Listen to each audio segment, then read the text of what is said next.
Hello, and welcome to Starside Cafe, episode 25. Starside Chat. Oh, I did it again. It's impossible to do.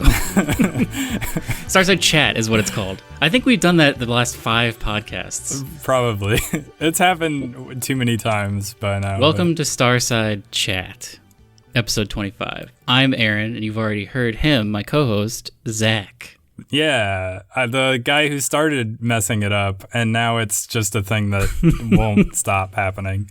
How's it been going? It's we're post the semester, Zach. We've finished school. We have completed our finals. We did very well. You said you got all A's. I think I got all A's and one Zach, I am very a 4.0. high B. Wow, you're amazing. I don't know about that. Well, but yes, it's pretty darn good. And yeah, so finals wrapped up. We finished those up this last week. And so I have played a ton of Red Dead Redemption 2 over the weekend. Zach, I have as well. Good. I was going to ask you if you had gotten around to it. So maybe we'll get to talking about that at some point later on in the podcast. But yeah, I don't know. I hurt my foot over the weekend. So I basically sat around playing Red Dead all weekend. How'd you hurt your foot? I don't even know. It just hurt to stand on and walk on. And it feels like it's getting better because I was resting it most of the weekend. But anyway, should we talk about some news? Yes. You start us out because you know more about this than I do. So, very exciting times if you are a fan of Pokemon Go because PvP has finally arrived. It's the thing that people have wanted basically since the game launched. And so, yeah, trainer battles are a thing now in Pokemon Go. And you can get rewards so you can train against the 3 team leaders. So you're kind of battling against an AI opponent, and the AI is very dumb. They don't shield or anything like that, so you can pretty much destroy them very easily. But you can get rewards for doing that once a day, and then you get rewards, I think, up to 4 times by battling other trainers. And the significant thing about this is that you can actually challenge anyone that is on your friends list that is at I believe it's great or best friends, best or ultra friends or higher. Then you can battle anywhere. So you're not limited to whoever's just nearby. Because you don't play enough. We're not high enough to battle anywhere yet, so you need to accept some gifts. But we did we did try this out a little bit when we were hanging out. I think a week ago. That's right. And I did destroy you, but to be fair, I think it's because I have guys who are just a little higher than your guys. Zach, I don't like that it's not actually Pokemon battles. It's true. So the other big thing about this that has disappointed a lot of people is that it's not turn-based. It is still and elements don't matter. If you had a fire Pokemon and I had a water Pokemon, it would not matter. No, that does matter. So there is still type effectiveness and type advantages. So you do there is some element of strategy where you only can take 3 with you in a battle. So if I start off with a fire Pokemon and you start off with a water Pokemon, we didn't know that was going to be the first thing that we threw out there, but you have an advantage because you're super effective against me. So you've basically forced my hand to then swap to a different Pokemon. So then say I swap to a grass type Pokemon to counter your water type Pokemon. I can't then swap again for 50 seconds. So if you then switch to a fire type Pokemon, then you gain the advantage back, right? So it's just kind of this back and forth type of a thing. But also you only have 2 shields. So choosing when to use them when someone uses one of their charge moves is also sort of a little bit of a mind game because you're well, if this is super effective attack, that his charge attack is super effective, then I need to think about whether I should use my shield or not. So there is a little bit more strategy to it than maybe you might think when you first hear that, oh, it's just tap, tap, tap. It is there's no dodging, which I think is kind of replaced by shielding, because I don't know how they make dodging work in a PvP environment. Like, it makes sense when you're just battling gyms or raid bosses, but even then it doesn't really work all that well. But the other interesting thing is that you now have the ability to get another charge move. So your guys can have 2 charge moves now. And that's not just for PvP battles, it's for gym battles and raids and everything. So they're a little bit expensive, so you have to like choose wisely who you're going to invest in getting another charge move for. But that's like sort of another way you can kind of strategize and say, well, this guy might use one of his shields because he thinks I'm going to use a super effective move, but I'm going to use my other charge move here and kind of waste it just to draw out his shield or whatever. Mm-hmm. And then once he's out of shields, you use your super effective move. So anyway, I don't want to get too in the weeds with this because I know you're only sort of so-so into Pokemon, but I'll link to a post that has a lot more information about how the battles work and what the 3 different leagues are and how all of that works if you're interested. But it's interesting. Like, I wish it was not just tapping. Yeah. I know you said it wasn't that, but I don't know. Like, when we played, maybe it's because I just am so low level, but yeah, I also couldn't understand like how to shield properly or like when to shield. But yeah, I think that is part of it. Like, that I'm just like, I think a little bit more than double your level.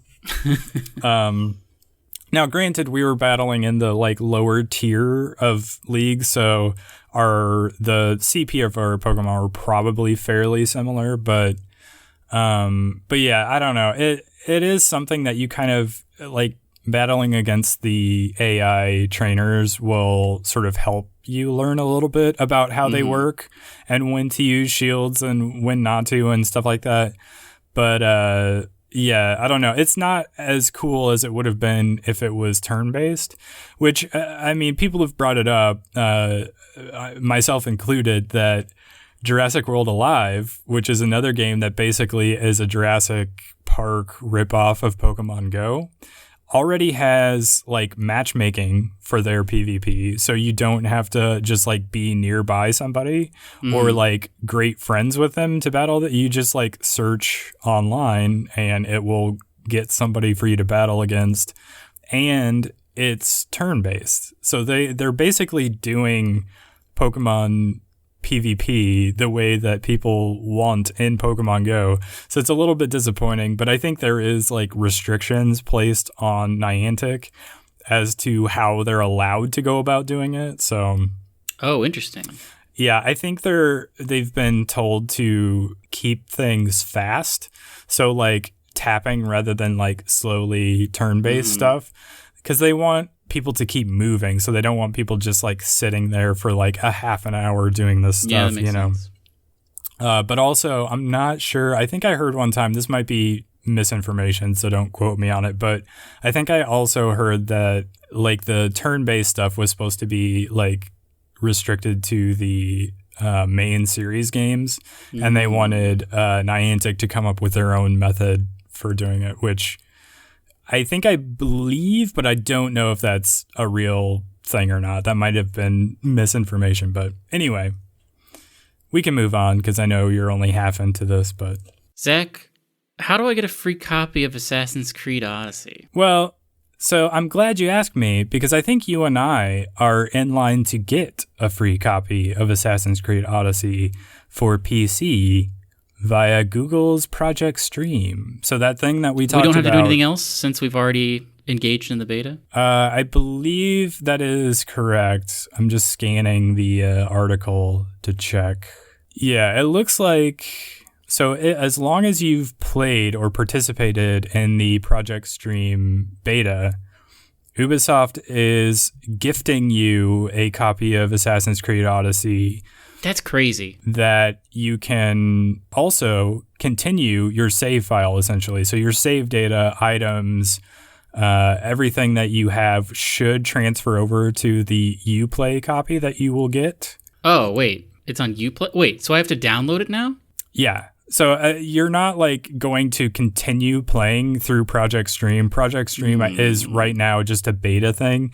So it will end when the test ends on January 15th. But you'll be given a free copy of the game that you can then download through Uplay, and your progress will carry over into that. So I get what you're saying. Kind of a bummer that you're not just able to continue streaming the game, but at least you can, like, because we were speculating what was going to happen when the beta was up and people had not finished playing the game. They're like, well, what do they do? Like, is it just over? Does it go away? Well, this is their resolution to that. You can still play the game. You just have to download it. I'm not into that because I don't really like Uplay. It's true. Like, there's been a lot of talk because, what was it? Epic announced their own launcher for PC. To compete. Oh yeah, crazy we didn't put this in the news. This is actually kind of a big deal. It is a big deal. This came out during the Game Awards. There was a trailer for it. Epic has rolled out their own sort of game platform that you can download on PC, and it's competing directly with Steam. And I think that new game Ashen is out that I think was also like exclusive to Epic's, I don't even know what it's called. I forget Hades what it's called. Is also exclusive to Epic's store. Yeah, also Hades. And then, yeah, so this is, I guess, another one. Like, people don't want to have more clients to have to download and, like, maintain and have games sort of spread across all these different platforms. But at the same time, like, Steam has its issues. It's not, like, perfect. Well, so... I heard this today, and I don't know if it's true, but the main difference is how they're treating developers, because Steam famously takes like a big cut. I think 70% goes to the developers. Yeah, so Steam gets 30. So Epic gets like... It was 80 for developers through Epic's store. So I heard today Discord has a game store. And they are giving 90% to developers. Yeah, they made another announcement about their game streaming platform through Discord to kind of undercut what Epic just did. So it seems like the competition is interesting because it's good for developers. Yeah. Even though I think fans would prefer to just have a one-stop shop sort of a thing, which is what they've had. Treat Steam like that. Yeah, and that's what most people have had because they've used Steam that way. But there's also a lot of like not great stuff on Steam. Like the user reviews can be like really not great, and some of the community features and stuff like that. But yeah, it's cool that developers are going to get more through these other stores, and maybe that'll make Steam, like the competition will maybe help Steam get better. So, but yeah. Those are all very interesting. Uplay, to return to our Assassin's Creed discussion, is not a great one. It's not. I've said this before, I think, on the show. I think the only clients that I've used that I've not had just a horrible time trying to work with and have had to like go into the actual game's like files to customize things to actually get the game to run the way I want it to like take advantage of my computer hardware and my monitor specs and all of that. Basically, Steam and Battle.net are the only two that I've been able to use consistently without having issues that I've had to like do a lot of research in order to figure out how to get around. So basically all clients have been terrible other than those two. So I guess downloading more is not great, but I don't know. Hopefully I won't have that issue because I do want to play more Assassin's Creed Odyssey. And I do believe I have Uplay installed. You should. How did you play Watch Dogs? I didn't play Watch Dogs. I played Far Cry 5. Oh, that's right. I have it because of Watch Dogs 2. Yeah. I think I bought Far Cry 5 through Steam.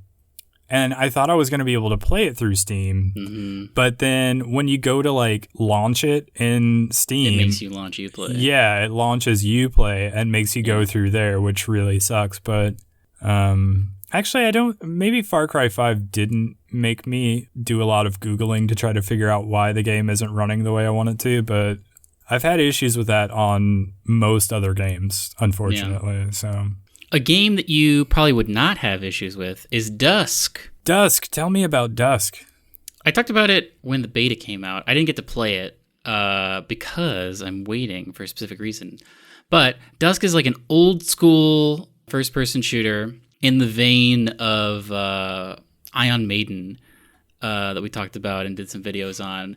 But Dusk, it looks very old school, and it runs, super clean, and it's all like no reloading, and it's just like crazy old school FPS action with like there's like satanic cults, and you're just like taking them out. You have 2 shotguns and things like that. But it looks like a super fun game, and I was gonna get it on Steam and play through it, but it's coming out on Switch as well. So I'm kind of waiting for the Switch port to come out and see how that is. But out now on Steam, I think it's like $20 or $30. It's cheap. And if you're a fan of old school FPSs, definitely check it out. I've not played it, but I've read a bunch of reviews of it. And it looks great. The only reason I haven't played it yet is because I am probably going to maybe try it out on Switch. Because I have yet to play a first-person game on Switch. Yeah, I kept wondering if you're going to play, what was it? Wolfenstein? Yeah, Wolfenstein. Yeah, I just never got around to it, but I don't know. And I mean, usually when you don't get around to things, they go on sale, but like Nintendo stuff never goes on sale, so I don't know. I want to play it because I was invested in the story of the first game, but I just need to find time. Yeah, I don't know. These all look kind of interesting to me, but I know you're way more into them than I am. Mm-hmm. Those like classic reimaginings of like 90s first-person shooters. So good. You know what? I would play a GoldenEye remaster on Switch if they did that. Just like update the controls to work with like a pro controller. Or like that would be amazing. That would be such good co-op. Like, because you could just grab... Well, how would you do... Or like Perfect Dark as well. They could go that route. Perfect Dark is great, and I loved it. But how would you set up the controls if you wanted to do split screen with 2 Joy-Cons, one person with each Joy-Con? That's a good question. Could you do could you play Wolfenstein or Doom with just one Joy-Con? I don't think so. Yeah, maybe they just you can't do it with this game, but I mean, GoldenEye is meant to be played like split screen or like 4-player. Like it's like Smash, where like you played it as a kid with a bunch of people. I think maybe the face buttons could be like a strafe kind of a thing, because there aren't a ton of controls in that game, and you could use the shoulder buttons as like firing and aiming. Maybe, I don't know, but that would be great. That would be awesome. I do want that a lot. They've tried over the years multiple times to like remake or reimagine that game, and it never works because they stray too far from like what made the original game what it is. And I want them to just like basically do a straight port of that game, but update the controls for like modern controllers. Yeah, for not the N64 controller. Yeah, exactly. But that'll probably never happen, even though I guess... Yeah, I don't think it can, because Rare is now with Microsoft. Unfortunately, yeah. Rare being with Microsoft is a big pain for a lot of things. Yeah, that definitely rules out a lot of things that I think a lot of people would like. But let's move on, and you can tell me about this next thing we have on our list. Zach, do you know who Backpack Kid is? No. I didn't either, but I was watching SNL... this would have been a year ago, or maybe like a year and a half ago, and Katy Perry was the guest of the music guest, and she came on and she did this thing where she like had a bunch of people on stage and everybody was dancing and it was all crazy, people were in costumes. Then there's a lull in the song, everyone parts ways, this kid gets up on stage. This kid is like maybe 15, and he has like slicked back blonde hair, and he's wearing a backpack, and everyone's looking at this kid like, kid. That's the floss. It's the floss kit. So he starts flossing, and that was the first time I ever saw flossing, and it blew my mind. But was that where it originated, or like how did that even come about? I think he invented it. I think he is an Instagram influencer. Is he? Okay, so he like was around before. He was not just some like random kid that Katy Perry was like, "Hey, you've got a cool dance. Do this thing." I mean, I don't know how they got hooked up. I know very, very little about Backpack Kid on purpose. But anyway, that's all to say that Backpack Kid, as well as Alfonso Ribeiro. Oh yeah, I had heard about that. Ribeiro, I don't know. Anyway, I did hear about that one though. Are suing Fortnite because both of them have iconic dances, and Fortnite has used them and has become. I mean, they're not character. Although I will say, I went to Target yesterday, and there's a whole Fortnite section in the toy section of just like. There are no characters in Fortnite, so it's just like skins, but they're action figures. And there's like those like purple llamas or whatever, and all kinds of stuff. There's like an entire Fortnite toy section. But anyway, Fortnite is obviously very big, and Alfonso and Backpack Kid are both like, hey, these iconic things, because dancing apparently is very important in Fortnite, came from us, and so you need to not pay us. But they don't own like a copyright on it, do they?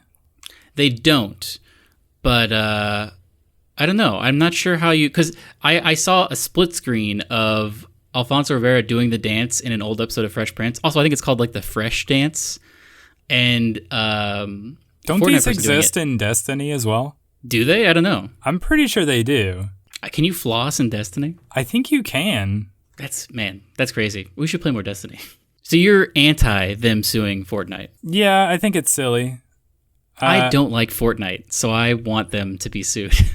I mean, I don't care anything about Fortnite, so I don't. But like, I feel like if they're gonna sue Fortnite, they have to sue Destiny because there's definitely a floss dance emote in Destiny, and I think there's also a Carlton dance as well. Oh, really? So yeah, I don't know why they're singling out Fortnite other than they have a lot of money and they make a lot of money, and that's like a source of income for these people. I'm not, in general, I'm not a fan of like opportunistic suings like this. Yeah, I mean, that makes sense.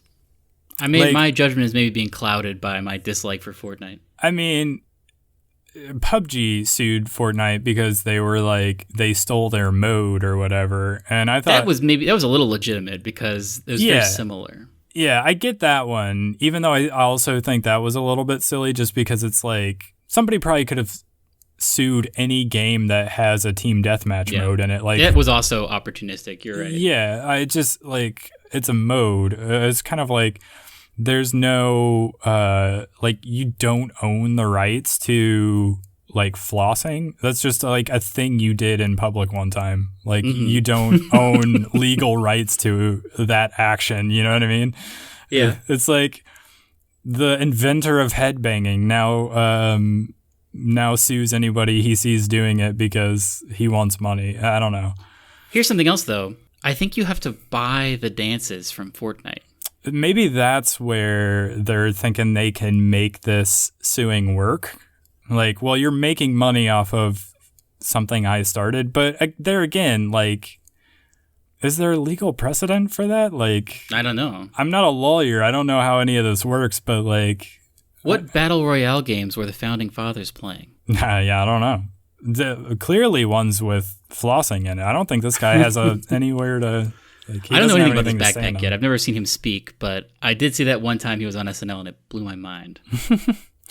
I mean, I think everybody has seen that meme before. Like, maybe we just like Google the Know Your Meme site where it has all of this stuff for us. Well, I didn't realize how integral dancing was to Fortnite. Like, I didn't realize it was so much of a thing that like, apparently like, kids have their favorite Fortnite dances. Like when you're like, hey, tell me what Fortnite is. And like kids will talk to you on end about it. Really? And then you can say like, what's your favorite dance in Fortnite? And they all have one apparently. I mean, I feel like it's not any different than how Destiny emotes work. Yeah. I feel like these are the same thing. And it's definitely still emotes, but for whatever reason, the dancing is like an aspect of this game that has captured the nation. I guess because, just because Fortnite is such a huge deal. So, like, anytime there's any sort of story relating to Fortnite, if people can put a headline together that has the word Fortnite in it, they're going to do it just for the clicks. Mm-hmm. So, I mean, Zach, do you have young cousins? I don't. Not that I'm aware of, anyway. Haha, nice. Wait, what would that mean? It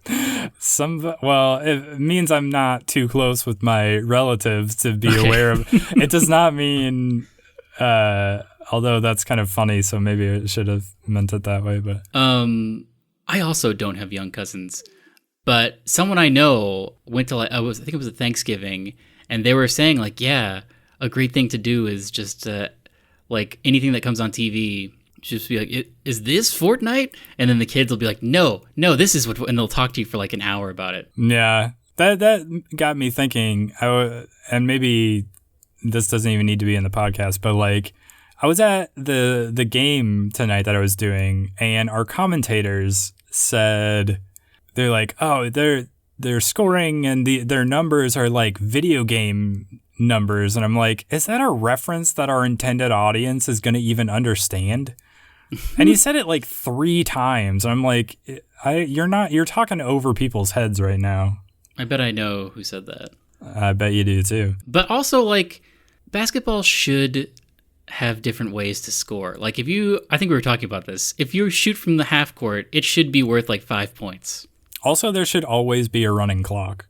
And there should be 2 balls. Yeah. We had this whole conversation. We worked out how we could make sports more interesting.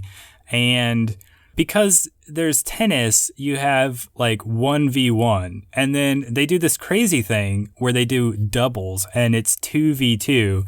What if there was like the equivalent of that, but in basketball, where there was just like, instead of, 5 people from each side on at a time, there was just like 10 people. And then because you had so many people, you'd have to spice it up by throwing in multiple basketballs. See, and this would make football 1,000 times better, would be if each team had a ball they were trying to get across, and all of the defense and all of the offense were all on the field at the same time, and both of them were going, and there was no stoppage of play. I mean, I think that actually might be called rugby. Yeah. But well, the problem with that is that at some point that becomes unwatchable. Like, you have no idea what's happening. But I mean, I guess that's esports for a lot of people as well. They just don't know what's happening. So anyway, we have gotten off into the woods. I don't even know what we're talking about anymore. Zach, I have a bombshell for you. I'm ready for it. Are you ready for it? Are you sitting down right now? I am as sitting as I'll ever be. Wouldn't it be crazy if you stood during these podcasts and you just didn't tell me that? If one of these days I will have a stand-up desk and I will stand during our podcast. You know, at my short side story, but I worked at, you know how I have that weekend job at that TV station? Yeah. They're redoing everything, and now every desk in the new newsroom is a motorized desk that can be sitting or standing. So when I produced the newscasts this weekend, I was standing the entire time. See, that's what I want. Like, if I had the means to do it right now, I would have a stand-up desk, and I would be standing as we podcast right now. Zach, I own Smash Brothers Ultimate. Oh, bombshell. You did. Sarah got it for me for Christmas. Ah, did you guys already celebrate then? Sort of, yeah, because, I mean, I'm getting her that Advent, so she's basically been opening presents since December 1st. Gotcha. And she was like, I don't know what to get you. And we were at Target yesterday, and I was like, you should just get me Ultimate, and we'll just like play it together. So that's what we've been doing. I've unlocked Wait, so have you guys played with just like single Joy-Cons? No, I have a Pro controller, so she's been using the Joy-Cons in the controller thing. Yeah. I'm curious because I guess it can work, but I feel like that would be a bad experience. I've been doing a lot of research on how I should be playing. Yeah. Because so what's your play style? Did you change your controls at all? Because a lot of people say you should. Change them to what? A lot of people say that you should use the right analog stick to be your tilt attack. Really? That would throw me off so hard. Yeah, I tried to do it for a while, and I just could not wrap my head around it. Because, like, I guess tilt attacks are very important for high-level play. In literally every other game, you use the left thumbstick as movement. Right thumbstick. Right thumbstick. Which is smash attacks right now. Oh, interesting. Because I don't even think I do tilt attacks. So I live and die by that right thumbstick for like heavy attacks. Yeah, but me too. That's very interesting, the idea of switching it to your other attacks. Yeah, because you make it your tilt attack, and then by just pressing A to do your regular attack and like a movement or whatever, or no, maybe, yeah, that's how you can do your smash attacks. So then you have a whole other series of, you have like an extra 4 attacks you can do. Because like tilting on its own, I can't do it. I can't reproduce those. Like, I think they said if you want to try to do that, you should do it on low sensitivity. But because you have to just tilt the thumbstick slightly and then tap it in order to do that. But it makes sense to me. But it's also another thing they said to do was bind one of the trigger buttons to jump so that you can jump more easily, and then turn off stick jump where you press up to jump. I mean, I haven't played a Smash game before Ultimate since Melee, or I'm the same way. Yeah, I'm in the same boat. So, yeah, but my like understanding of the controls are so ingrained from having played it on the GameCube with that controller, and not messing around with the controls themselves, that like when I picked it up, like as far as controlling goes, it was kind of like that riding a bike thing where you like immediately know how to do it. Like I had to figure out how to do it best, but like the controls themselves, like I understood. I got how I was supposed to do things. And I've also played quite a bit. Like I played a lot the initial weekend when it came out.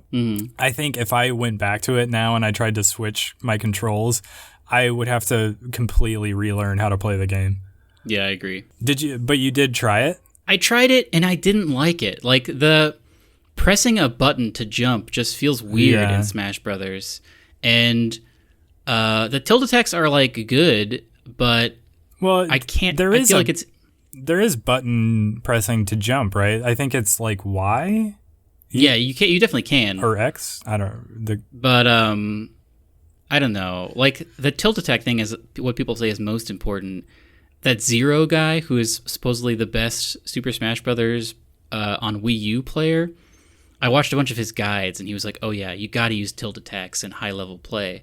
But I don't know, man. I feel like smash attacks are fine, and not using tilt attacks is not the end of the world. I mean, I'm not a high-level Smash player, nor do I intend to become one, so I'll just play however's most comfortable, but like, I mean, I guess it's interesting that not the default control scheme is the preferred one amongst high-level players. Who are your favorite characters right now? I haven't unlocked everybody.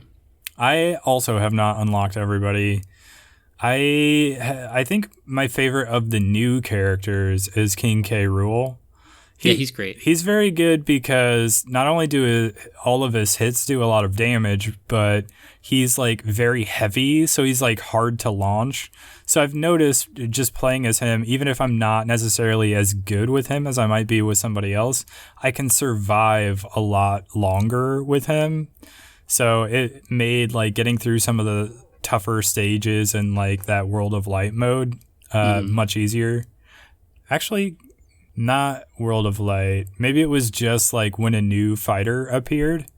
Because those like new, whenever a challenger arrives and you're excited because you're like, oh, I'm going to get a new character unlocked. And then you go try to fight him and he like kicks your butt and you lose. Yeah. I don't know. Those seem like harder than they've been previously. Maybe it's just because I have not played. The patch was supposed to make them easier, but also they get easier the more times you encounter them. Okay, yeah, and then it took me a while. I had to play Isabelle like 3 times before I finally got her. I think the hardest one for me was Rosalina? The like Princess Peach looking girl with the star floats around, whatever her name is. Yeah. But yeah, it took me a long time to figure out that if you fail to defeat a challenger, you can go into your menu and there's like a little, looks like doors opened or whatever that you can go click on and re-challenge them. You have to wait until you encounter another person, though. Oh, do you? Yeah, because like I would, I think it was Isabel the first time. I lost her immediately because she destroyed me, and then I went over to that Games and More, and it wasn't there, and so I played another Smash game, and then it still wasn't there, and then I encountered Wario, and I also got destroyed. And then I went over and the doors were there, so I was able to fight both of them back to back. So how have you been unlocking them? Because I think when I first started playing, I just like was playing against a random opponent and just playing each of the stages because I wanted to see what each of the stages were like. Just in like the regular Smash mode, it was like stock of 3 or something like that. Yeah. And I was pretty regularly getting new characters, like just about every other fight, I guess. It happens every 10 minutes. Okay. That makes sense. I've been Sarah and I have been playing together. And so like every 10 minutes, and that's about like a match and a half, basically. At the end of the match, it'll just be like, challenger approaches. And so it's just like a fun way. You just like keep playing and you keep getting new characters. I played a very small amount of World of Light and didn't unlock anybody that I didn't already have. But yeah, it's mostly been just like multiplayer, and then like at the end of every match, I played some just again. I played one. No, I've gone through the, what is it called? Classic mode for 2 or 3 characters and unlocked some people that way. Yeah, that's another. I think I prefer that to World of Light, honestly, just because it's like more bite-sized. I put up a video on our YouTube channel that was sort of impressions on it. That's sort of a semi-review of the game. And I talked about how World of Light is like super long and it just like goes on and on forever. And the stages in World of Light are kind of super inconsistent, where like you'll destroy a fight in like seconds, and then like a couple stages later you run into this one that's like almost impossible. So like the difficulty spikes are really weird, but also like most of the fighters that at least I wanted to play as were just locked away and I couldn't find them. I didn't know, so I was like forced to play most of it with characters I didn't like as well or wasn't as good with. So who would you say your main is right now? I don't have one, but if I had to pick one, it would either be Falco from Star Fox or Ryu from Street Fighter. Really? I found Ryu to be very difficult to handle. Really? I didn't find him that difficult. In Melee, I think I played Falco more than anybody else. So it was like came natural to me to like start playing as Falco when I unlocked him. But again, I like King K. Rool as well. Yeah. And I also found that I like that Pit guy. Oh yeah.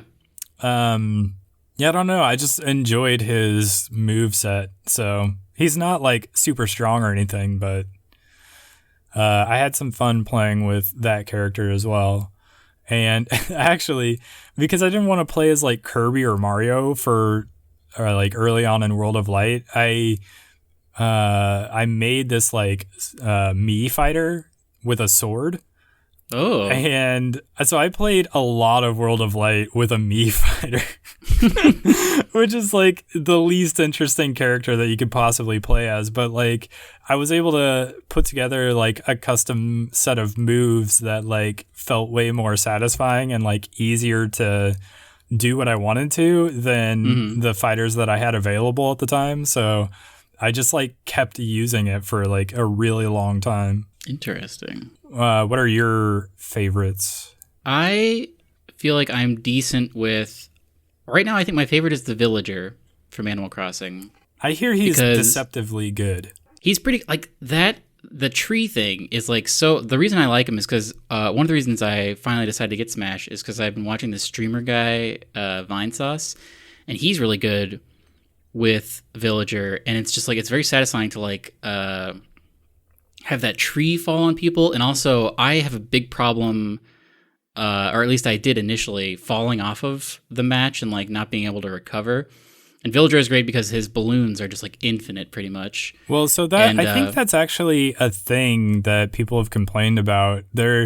Like Digital Foundry put out a video about how Smash Brothers runs, and they found that like the input delay is like worse on this version of Smash than it was on previous versions, which explains kind of a lot actually, because there have been, I can't tell you how many times where my character has gotten like knocked off the stage and he's falling and I'm like pressing the jump button and I do the up B thing to like use your special jump.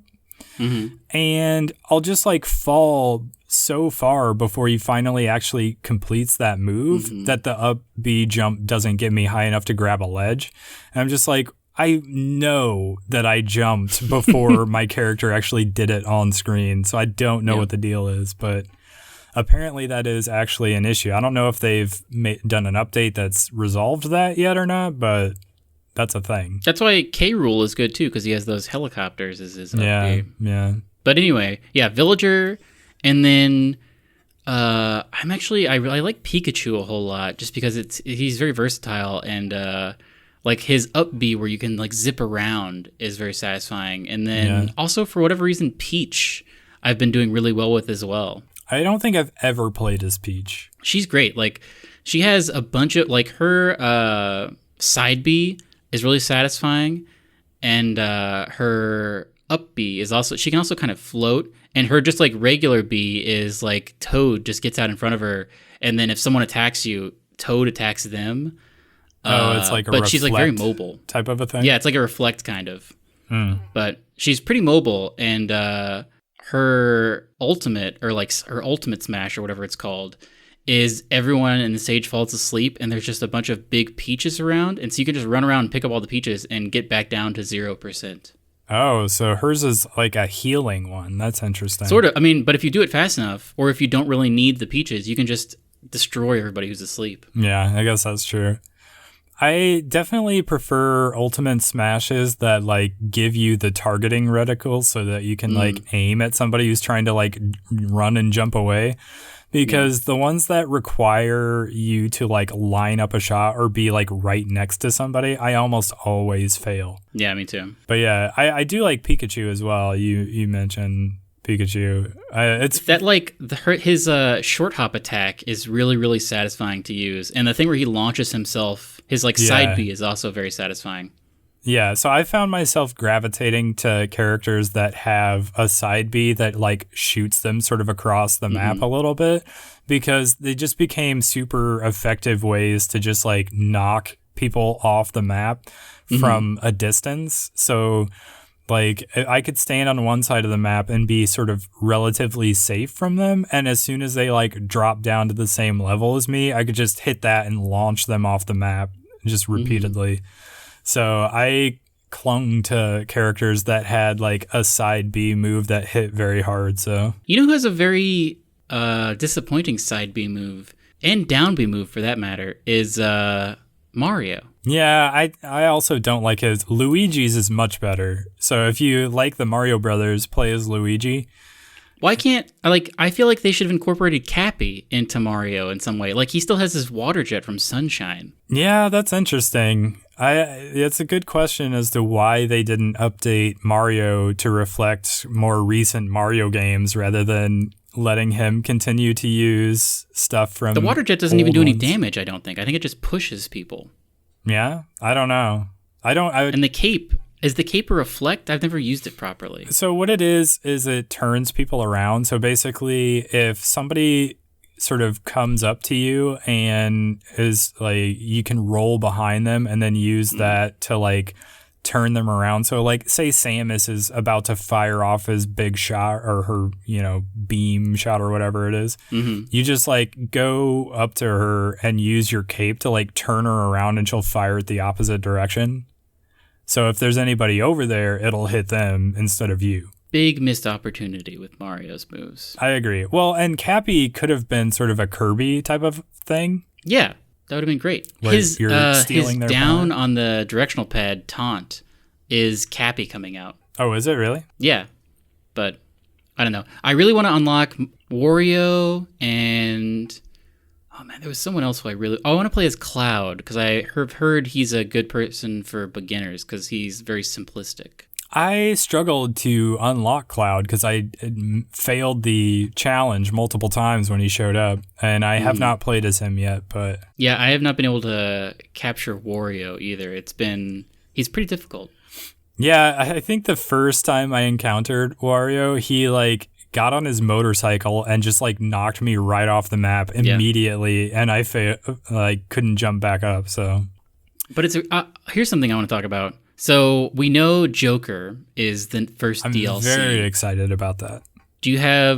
What do you think about, like, what would be interesting characters for the next DLCs? I'm sure everyone on every podcast has talked about this, but I think it's a really interesting conversation. It is interesting. I think nobody would have guessed Joker, to be honest. Yeah, that's a good point. So the door is wide open and anything can happen at this point. So literally you can guess anybody from any franchise, from any platform.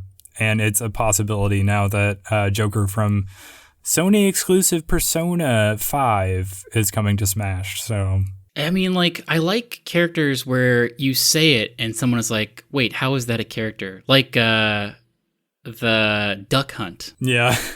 Or the Piranha Plant. Yeah, or the Piranha Plant is another, like, good example. But who's someone you would be very excited to see? I would have to think about that.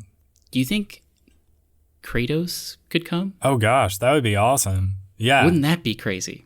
That wouldn't be one of those, like, how is that a character? But yeah, I would love to see Kratos in Smash Brothers. Because, I mean, what made me think of that is you were like, yeah, it's Sony exclusive Persona, but I guess Persona is like a Japanese company, but well, yeah, I don't know, like, but like if Snake can be, yeah, that's a good point.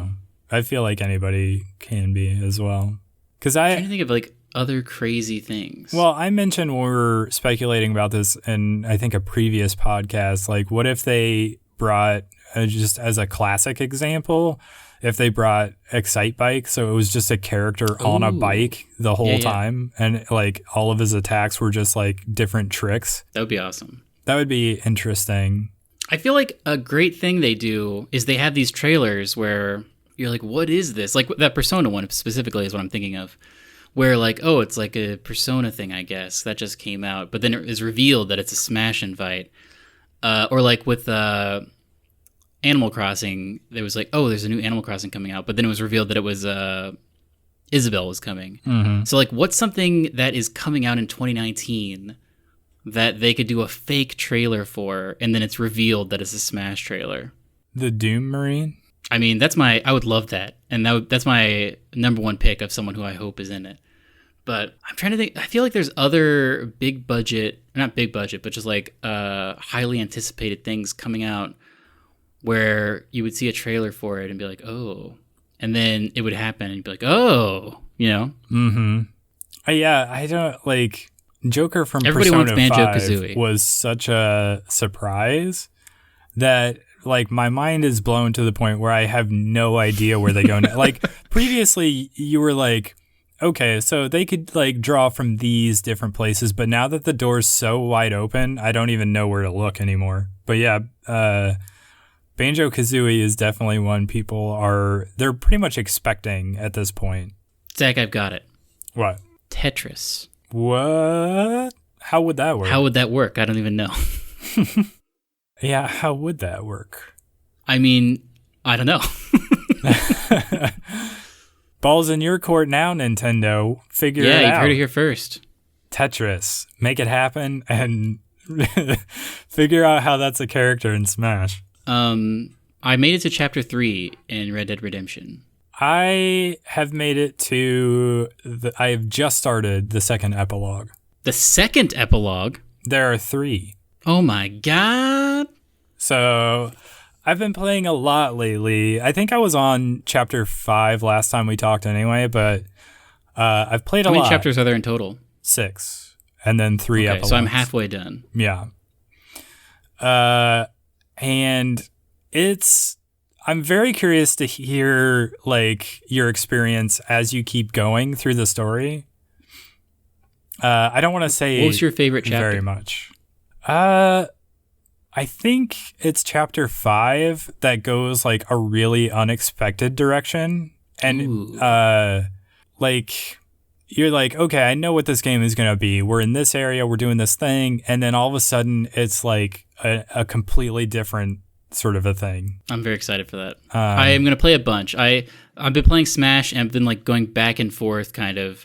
I played a bunch of Red Dead today and I'll probably play a bunch tomorrow, but I'm excited to see. I have stopped doing like side missions because I just want to mainline the story. Yeah. Because everyone says the story is like the best part of the game. At some point I started doing that too. I was like, I really want to do everything, but there's too much to this game. I just want to like get through the story. And it does kind of like, as you keep playing, it feels like this long-running TV series or like this really engaging movie where there's like all this stuff happening between the characters, and there's it just becomes very, very satisfying. And I think part of that was because I was just sort of mainlining the main story. Mm-hmm. So I was going from one like cinematic plot point to the next. So everything was very fresh in my mind, whereas I feel like most people are like your average gamer who's not us on Christmas break right now are probably going to get like very little time to play in the evenings. So it will take them like an entire year to get through Red Dead story alone. Yeah. And I wonder how hard hitting some of those like more intense plot points are going to hit when they've been spread out by like weeks or months, you know? So interesting. But yeah, I don't know. The horse mechanics in the game are just so good. Like they nailed just like we were talking before Red Dead came out, and we were like, what would Red Dead Online be like? Because right now there's like, you know, you can do your death matches, but they also have like other stuff like car races. Like, is there going to be horse races? And yes, there is. And doesn't seem very interesting to me. But like, on the one hand, in the main story, I almost like the horse better than the car from GTA. Just because, for one, it's interesting that, you know, the way the inventory works as you walk up to your horse. But also it's like, it's a means of transportation, but it's also like a pet, you know what I mean? It's like another character that you're sort of interacting with as you go. Yeah. So you do kind of become somewhat attached to your horse, and just like bonding with a new horse and everything is very cool to me. And, so that's been kind of my thing as I've been playing this game, is like I want all the horses, and I'm super bummed that the what are they called, the horse stalls or whatever, they only have 3 slots, so you can only have 1 out with you and like 3 at the stable. Yeah. There are like 19 horses in this game. And each of them have multiple coats. Like there are collectors out there that want to like go catch them all and have bonded to max level with all the kinds that are in the game. But you can't do that without like sacrificing and giving up one of your horses in order to make space for another one. So I don't know. That kind of bums me out, but I think my favorite horse is not the Arabians. Really? What is it? It's the Missouri Foxtrotter, because it's actually faster than the Arabians, but it doesn't accelerate as fast. And it's a little bit bigger. The Arabians are very small horses. But the other big thing about them is that the Arabians are very like skittish. Whenever there's like a predator nearby or there's like gunshots, they like freak out, and you have to calm them repeatedly to get them to, you know, not be very upset.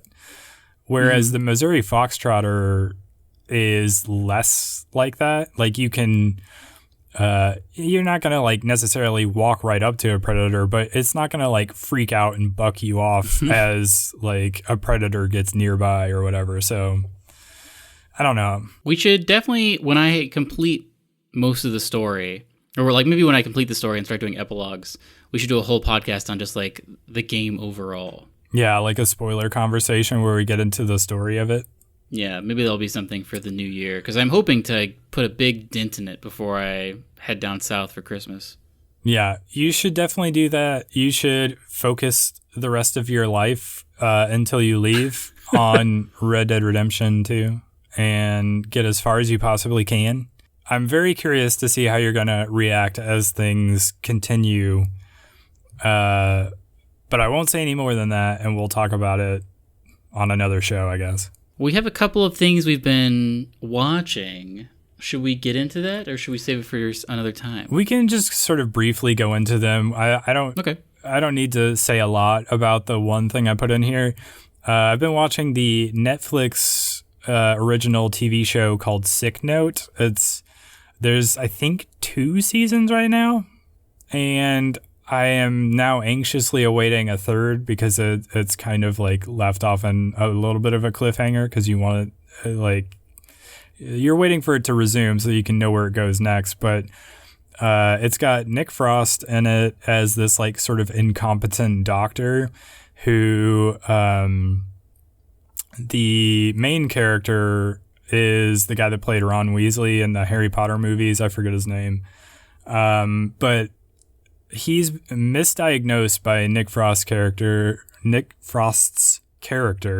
as having cancer. And so everybody around, what's his name? Rupert Grint? Is that his name? Gint. Gwent, maybe? I don't know, whatever. That guy.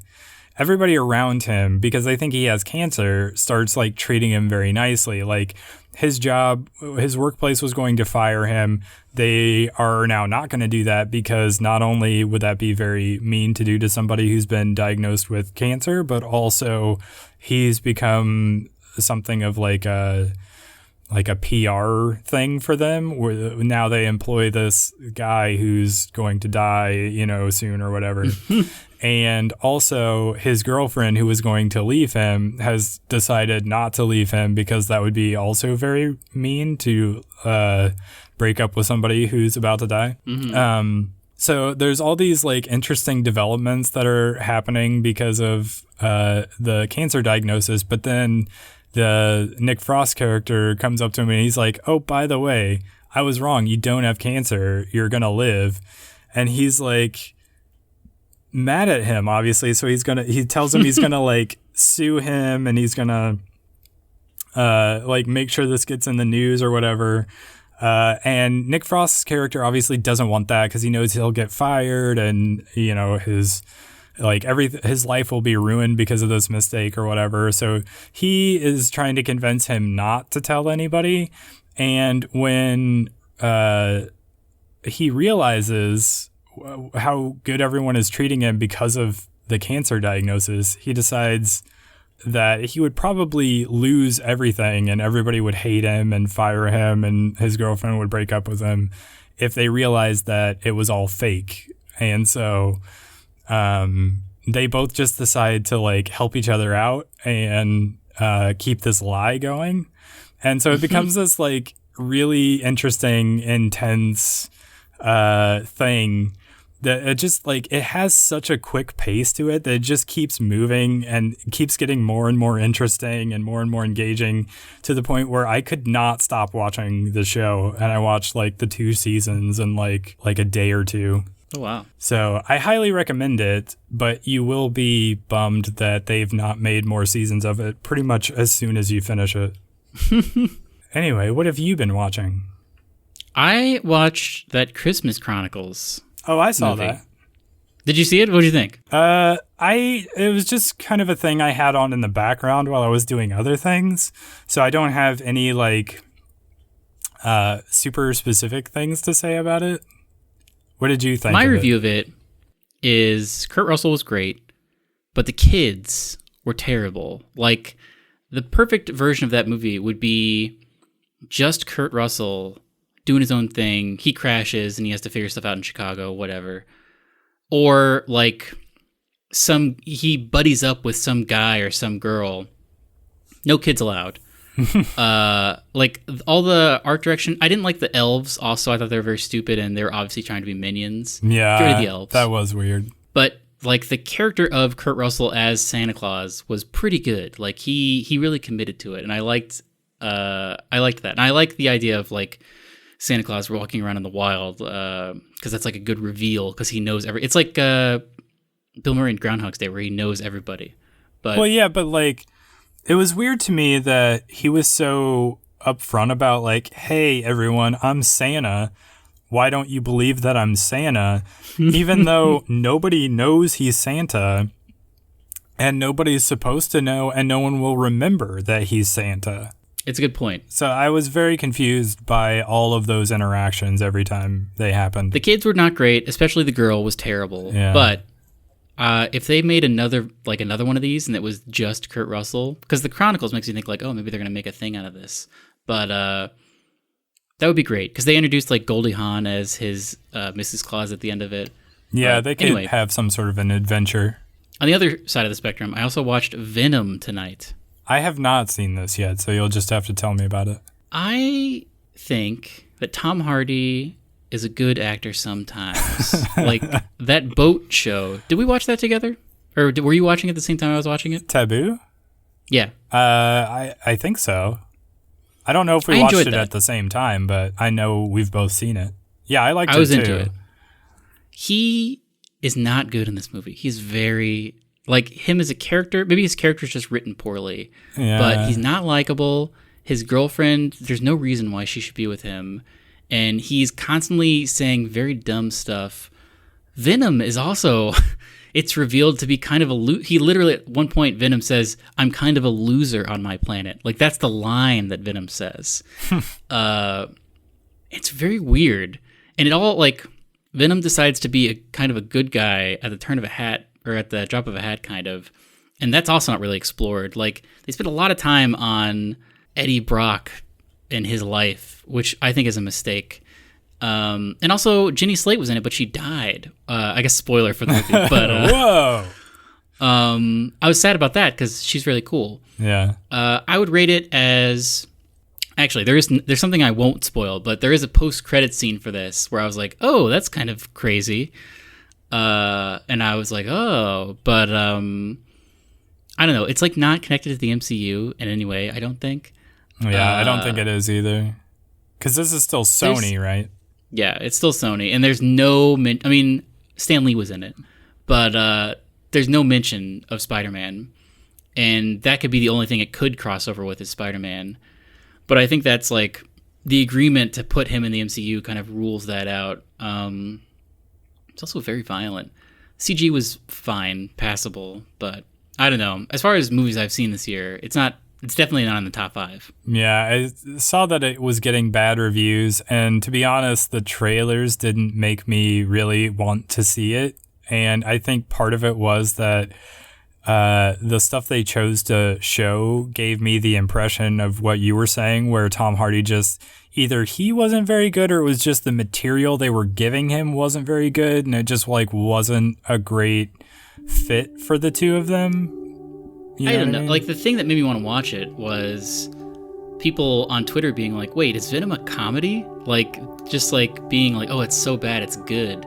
But in reality, it was just like, I mean, it was fine. There were not a lot of parts where it was so bad that it was good. But there were some parts where I was like, oh man, it's insane that Venom said that line in that weird voice just now. But I think, I wonder how much of that was just like people trying to put some sort of positive spin on it so they didn't have to hate it. Yeah, that could be. Anyway, we've gone long. We should wrap this up. We should. So why don't you give us your parting wisdom? Zach, Eminem did the theme song for Venom, and he sings it at the end of the credits. Wait, what? And the name of the song is called Venom, and it's just Eminem saying Venom a bunch of times. That's all it is? I mean, he says other stuff, but the chorus of it is like Venom, Venom, Venom, Venom, Venom. Okay. Venom. I mean, Song of the Year. It was pretty good. Anyway, that's not really wisdom, but that is something that I was just thinking about. Yeah, I was going to say, I'm not sure this is wisdom, but... Always get Eminem to do the theme song for your superhero movie. Or, better yet, never do that. That's Zach's wisdom. That is my wisdom. And I think you'll agree it's very good wisdom.